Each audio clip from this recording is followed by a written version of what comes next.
Bonjour à tous, nous sommes actuellement avec Cécile Ferrando, directrice de l'Office de tourisme, pour nous parler des nouveaux chiffres de ce mois de février. Bonjour Cécile. Bonjour Agathe. Alors qu'en est-il pour cette semaine de février, pour cette première semaine de vacances scolaires? Première semaine de vacances scolaires françaises, et ils ne seront pas seuls, ils seront avec des Allemands, quelques Portugais et d'autres nationalités. Ce sera la semaine la plus calme, on est à 96 900 nuitées, taux d'occupation de 79%. Donc en termes de taux d'occupation, on est quasiment ISO à ce qu'on a vécu là les dernières semaines. Donc une première semaine de vacances scolaires françaises et autres qui démarre doucement. On est en retrait par rapport à l'année dernière. On est à moins 3,4 points. C'est normal, c'est vraiment lié aux vacances scolaires. On le sait. On peut quand même noter que pendant cette semaine, nous aurons des Suédois, des Scandinaves, vous savez, ils viennent, et des Danois. Ils viennent massivement sur ces semaines depuis déjà un mois. Et est-ce que tu peux nous rappeler, dans un premier temps, quelle est la zone concernée pour les vacances françaises ? Alors la zone concernée, eh bien, c'est notre zone, c'est la zone Auvergne-Rhône-Alpes et puis également Besançon, donc au l'est, et puis aussi Bordeaux. Donc ça explique parce que ce ne sont pas nos clients habituels. Vraiment, nous, notre bassin de clientèle française vient énormément de Paris, de la région Auvergne-Rhône-Alpes, ensuite du sud de la France. Et ces zones-là, c'est vrai que ces destinations plus Bordeaux, Grand Est, on a du mal à les faire venir. Ils ont d'autres habitudes, ils vont dans d'autres destinations que Val d'Isère, mais voilà, on essaye d'aller les chercher. Donc là, on a une semaine qui va être quand même, on a quand même un beau taux de remplissage d'occupation. On va avoir donc les Scandinaves qui vont être présents.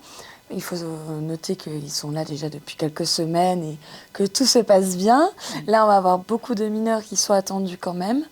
Mais il y aura des renforts en termes d'encadrement par les forces de l'ordre. Oui, nous en parlions à l'instant avec la police municipale. On travaille en lien étroit avec eux, puisque eux sont en contact avec le tour opérateur. Surtout que là, il y a des mineurs qui viennent sur notre destination. C'est vrai qu'au Danemark, on est considéré comme mineur jusqu'à 21 ans. Donc là, on aura des personnes plus jeunes, très jeunes. Et en fait, quand ils arrivent à Val d'Isère, eh bien, c'est un peu la fête pour eux. Voilà, ils se lâchent. Ils ne feraient jamais ça chez eux parce qu'ils n'ont pas le droit.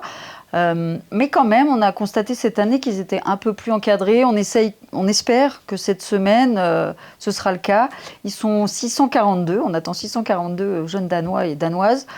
Voilà, c'est important quand même de faire venir ces clientèles.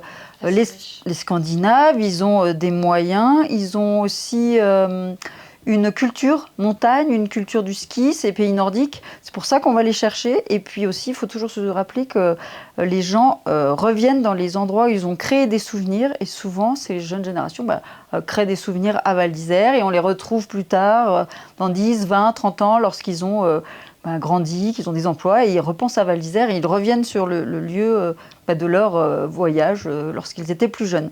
Donc il est toujours important de cibler ces clientèles jeunes. C'est important pour remplir des appartements, pour remplir aussi des établissements festifs. Val d'Isère, c'est une destination de ski, mais c'est aussi un endroit où on vient pour l'art de vivre, pour la fête. Donc c'est normal qu'on ait des jeunes générations. Mais évidemment, il faut qu'ils soient contrôlés et respectueux du vivre ensemble en France. Mais on leur fait confiance. Et donc là, on a cette première semaine des vacances scolaires. Mais est-ce que tu peux nous donner un peu une visibilité sur ce mois de février qui est vraiment le mois un peu de la haute saison, si je puis dire. Est-ce que tu peux nous parler un peu de ce mois de février ? Oui, bien sûr. Le mois de la haute saison, plus maintenant. On le voit ensemble, on en parle beaucoup dans l'esprit des médias français. Oui, c'est le mois de la haute saison. Février, ce sont les vacances d'hiver, on les appelle comme ça. Mais on se rend bien compte que nous, on a vraiment énormément de fréquentation sur janvier, sur mars. Donc, en fait, la haute saison, chez nous, c'est un peu tout le temps, du 15 décembre jusqu'à début avril. Mais il est vrai que dans l'esprit français, et puis bon, comme nous sommes en France, c'est la haute saison. Et là, donc on l'a dit, on a cette première semaine qui est calme, très calme, par rapport aux autres, puisque la deuxième semaine, ce qui est du 14 au 20 février, là on attend 111 700 nuitées. Donc c'est énorme. Et un taux d'occupation de 93,4%. Donc c'est beaucoup. C'est presque comme la semaine du Nouvel An. Exactement. Et là, pourquoi? Parce qu'il y a plusieurs pays en vacances. Donc il n'y aura pas que les Français. Ce ne sera pas non plus les Parisiens d'ailleurs, ce sera encore l'autre zone. Et il y aura donc les Français, mais il y aura aussi les Britanniques, il y aura les Pays-Bas, il y aura la Belgique. Donc là, il y aura énormément de monde à Val d'Isère. On est légèrement en avance par rapport à N-1 avec plus 0,2 points. Ensuite, la dernière semaine de février, on sera bien rempli, 87,6%. Ce sera la première semaine des vacances de Paris. Et puis, il y aura toujours les Belges, le Pays-Bas et d'autres destinations en congé, donc du monde.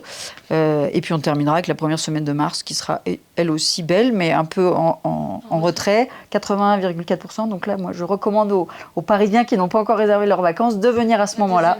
Ce sera plus vivable sur les pistes et dans le village. Je pourrais vous échanger longtemps avec vous. J'ai adressé aux socioprofessionnels, on a un groupe WhatsApp avec l'ensemble des partenaires de Val d'Isère Tourisme. Et eux ont reçu tous les chiffres clés de la saison, que ce soit les vacances d'hiver, mais aussi tout ce qui s'est passé en janvier, et puis un gros récap de la saison. Ça leur permet ainsi d'avoir les nuitées sur toute la saison d'hiver, et ainsi ils peuvent améliorer, avoir un suivi à la fois pour leur personnel et puis aussi décider de faire des opérations spécifiques de commercialisation. S'ils se rendent compte qu'il y a des semaines un peu plus creuses, ils peuvent donc faire du yield avec les prix dans l'objectif de pouvoir vendre jusqu'à tout début mai, parce que rappelons-le, on sera ouvert jusqu'à début mai. Et puis aussi les socioprofessionnels sont invités ce mardi au fameux petit déjeuner de tourisme. Oui, c'est un rendez-vous qui est important. Dans le cadre de la collaboration avec nos partenaires, on essaye d'avoir des temps forts avec eux pour voir remonter leurs problématiques ou pour échanger aussi sur la construction de notre partenariat. Et là, en l'occurrence, on va aborder justement le thème des partenariats entre les socioprofessionnels et Val d'Isère Tourisme. Donc, on les attend nombreux. Ça se passe, comme tu l'as dit, mardi de 10h à 12h. Donc, ils ont reçu une invitation. Je ne vais pas inviter toute la station.